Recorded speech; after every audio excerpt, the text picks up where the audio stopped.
Hello everyone, the theme here, and if you're listening on Spreaker.com or Apple's iTunes on the Theme is Go podcast, I would like to say thank you for listening, thank you for joining, thank you for supporting.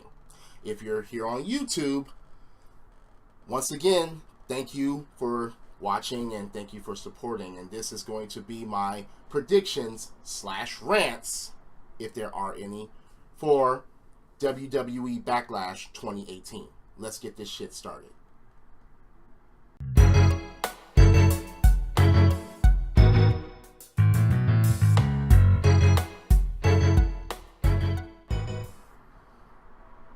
I will say one thing about this match.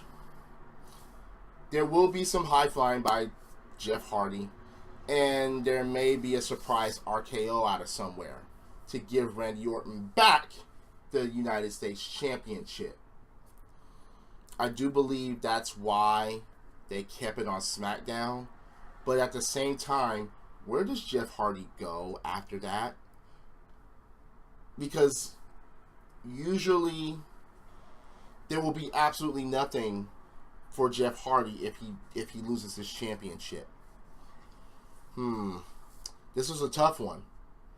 On one hand, you have Randy Orton that wants the United States Championship back, and easily Randy can get catapulted back into the main event scene at any given time.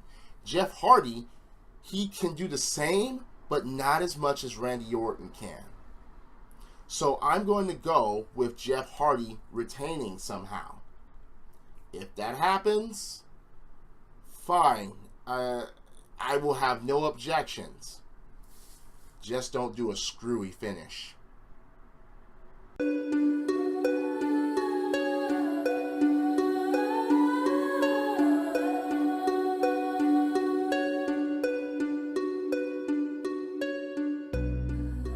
I can say that this is one of, if not the least interesting match on the card. I really don't care. You finally give the Women's Championship to Nia Jax, and she's not the destroyer Nia Jax. She's not the dominant Nia Jax. You're trying to call her the irresistible force, quote unquote. And now you got Alexa Bliss chasing this belt once again. And who is better than Bliss to hold the championship at this time? I don't even think Nia is, because, of course, they dubbed her down. But then if Nia loses the title, what next? Are you just going to interject Ember Moon and or Ronda Rousey into the title picture? Bam, right after that? I don't think that's going to happen. But at the same token, who the fuck is going to challenge Nia after this? There's no one in line. Absolutely what? It's the Riot Squad could target her. So you know what? That's what I'm going to base my decision off of. Vanquish Alexa for now. Nia retains and she gets targeted by the Riot Squad. That's the only thing I see happening at this point. Unless they tangle the Riot Squad with freaking Sasha and that damn Bayley and they haven't resolved their fucking problems yet. They need the feud. Okay, but this is about the Raw Tag Team. This is about the Raw Women's Championship, I should say. Please, don't screw this up. If Nia keeps it, then yeah, have the Riot Squad go after it. But if Alexa gets it back, I don't know what else would it be. Where would they go after that?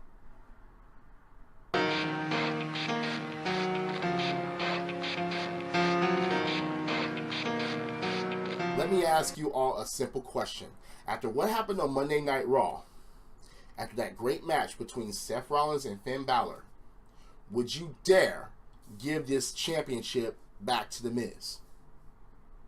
After that spectacular match, what the Intercontinental Championship was all about, putting on good matches and being the hardest worker of the company back in the day, you're going to give it back to The Miz? Don't think so. They better not give it back to The Miz. What happens? He goes back to Raw? Or does he keep it on SmackDown? So you're going to have two mid-card championships on SmackDown, and your main champion barely shows up on Raw?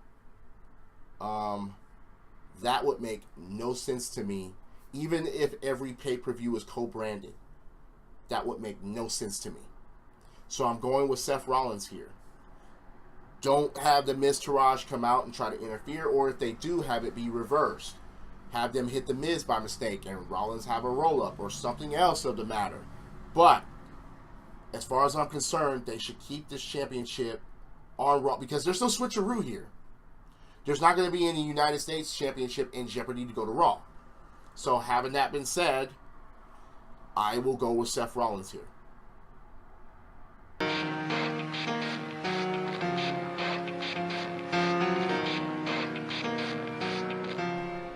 Okay, so now Braun Strowman has a tag team partner. Now Braun Strowman has a tag team partner. You couldn't do this last month. You had to have him have a kid named Nicholas, who's related to one of the referees in WWE. Now you have a tag team partner, and now you're going to have him go against Sami Zayn and Kevin Owens, who I see have zero chance winning this match just because of the opposition. If Sami Zayn and Kevin Owens get away with a win here, I will be totally surprised, and I will eat my words standing here somewhere. But as far as I'm concerned, I do not see Lashley and Strowman losing here. In my opinion, that won't happen.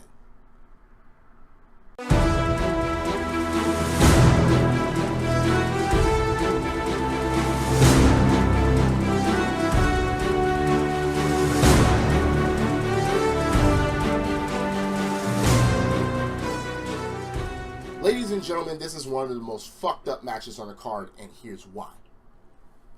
You wanted to establish a heel within Big Cass, but he destroys nobody else along the way.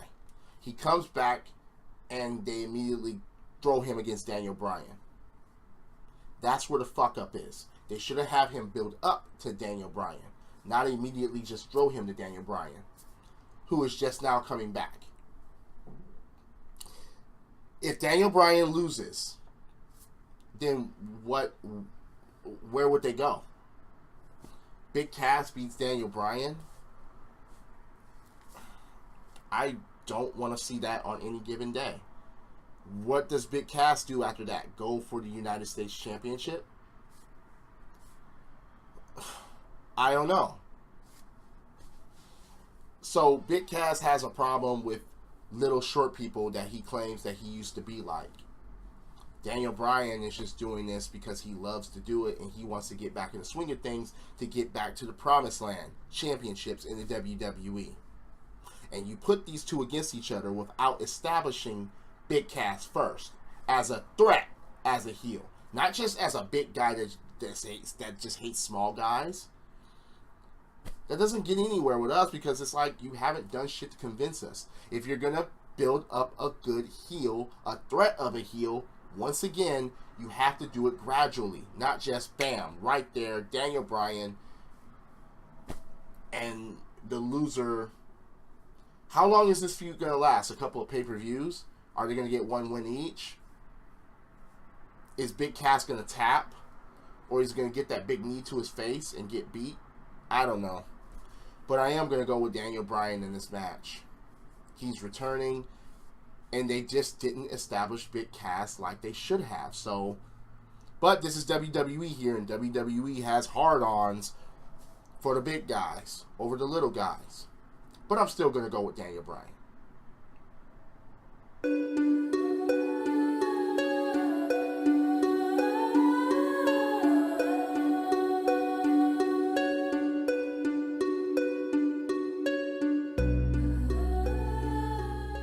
Sorry, ladies and gentlemen, I don't see Charlotte losing this match unless there's some type of interference or anything like that. I just don't see that. I see Carmella running away and getting counted out. I see the Iconics coming out and helping, but I don't see Charlotte just flat out losing the match. Charlotte wins. She gets the belt back. Then what? Who's gonna target her then? Naomi's too busy with the Usos doing their thing. Becky Lynch, no. Asuka just had her shot at WrestleMania, and they ruined Asuka just by that alone, but they had to do that in order to get the cash-in out of the way. Now that the cash-in's out of the way, what? The Iconics are not going to split up and go to singles competition and go after the belt. They're not going to do that. So, WWE, once again, is in the pickle here. Carmella retains. Again, then what? Who's her next challenger? Becky? Naomi? One of Absolution? Is that going to happen? So at this time, yeah, I'm going to go with Charlotte because the cash-in's out of the way.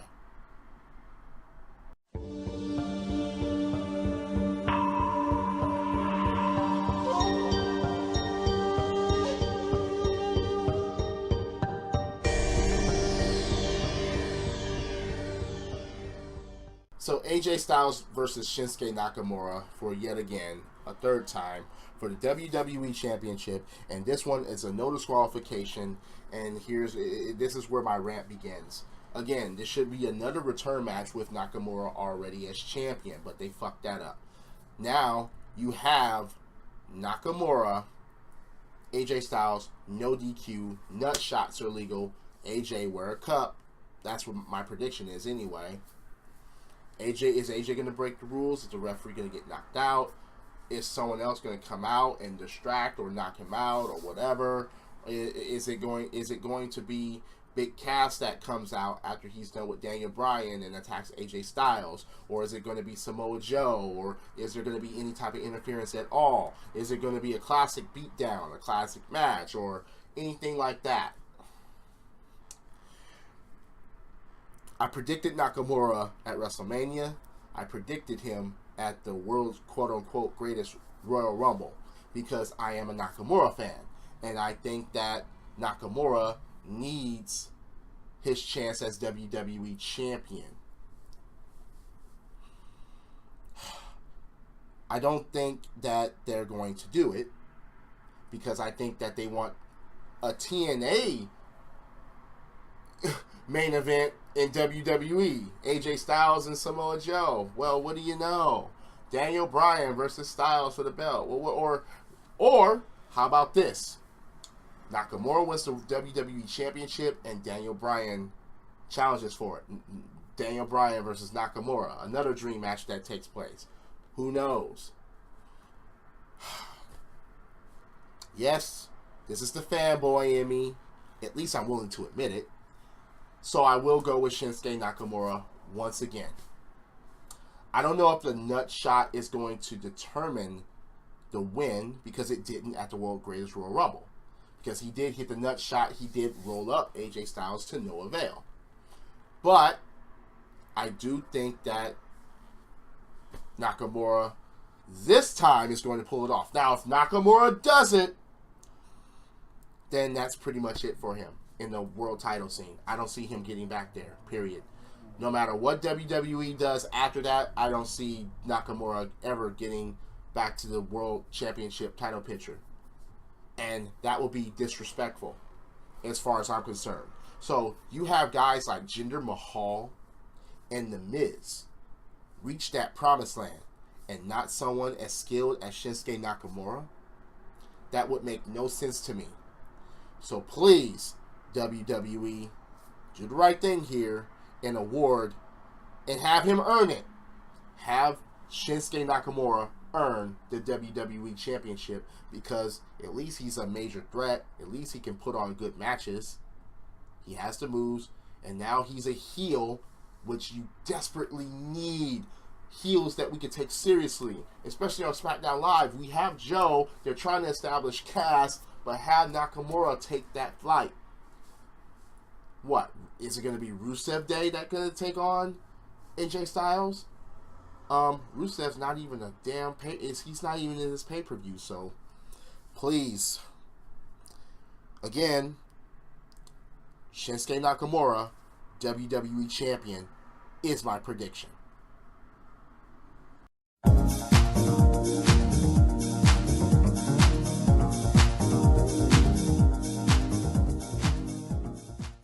Number one, this match better not fucking go on last at the event.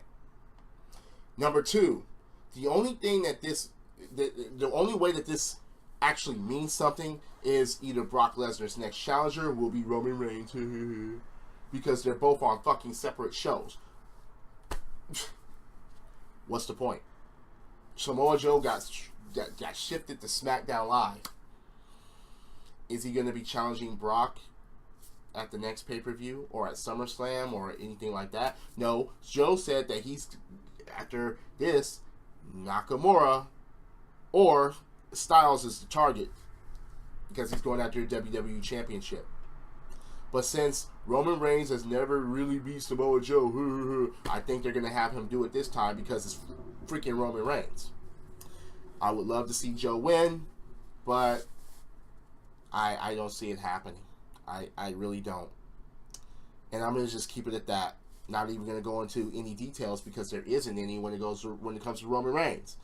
Spears, Superman punches, and maybe a Samoa drop or two, or maybe the drive-by, but anything like that, yeah, that's it.